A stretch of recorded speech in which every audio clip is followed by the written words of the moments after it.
видеомыз менің сөмкемде не бар деп аталады.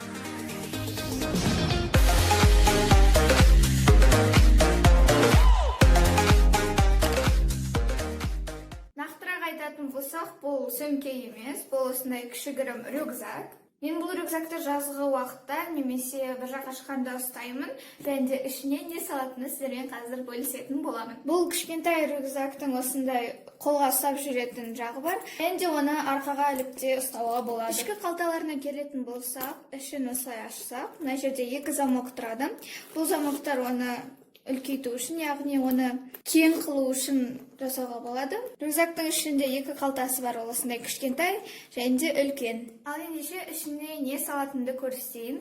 Осындай үлкен қалтасында менде ең бірінші қолыма түсетін ол наушники. Мен өзімен әрқашанда наушникті бірге ұстап жүремін.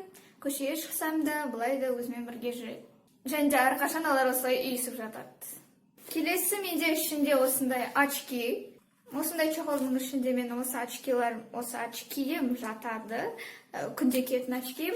Және де ішінде очкидің әйнегін сүртетін осындай матасы жатады. Онда бірге ұстап жүремін. Келесі менің қолыма түскен ол осындай powerbank. Яғни менің телефонымның қуаты бітіп жатса, ал мен көбіне далада видеолар түсіріп жүрем, фотоға түсірем, блогер болғандықтан история түсірем. Сондықтан мен телефон зарядкасы тез бітеді.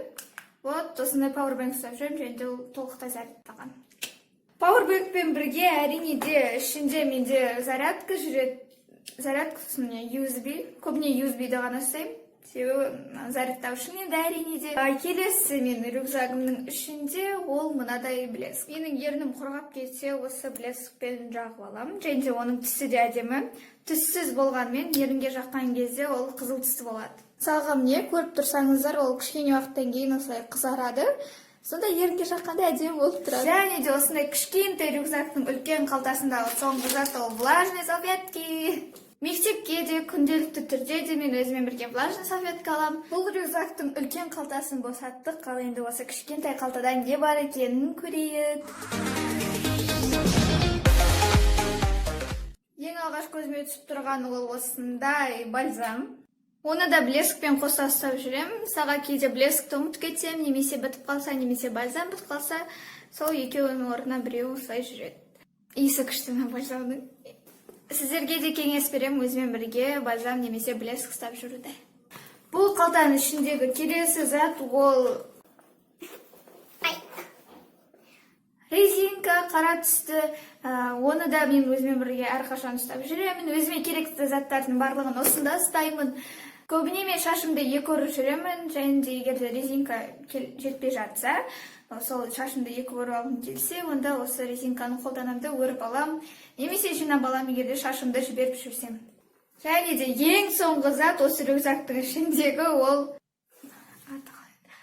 ең соңғы зат ол осындай кішкентай ғана қара түсті заколка, яғни шашым шығып кетсе, прическам бұзылып жатса, жай ғана заколканы таға қоямын. Сол, міне.